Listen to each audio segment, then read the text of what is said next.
In 2023, a Boston hospital quietly installed a silent prediction AI. No press release, no public announcement. At first, the system flagged patients with subtle, almost invisible warning signs.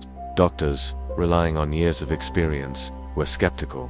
The AI's prediction seemed too early, too far-fetched.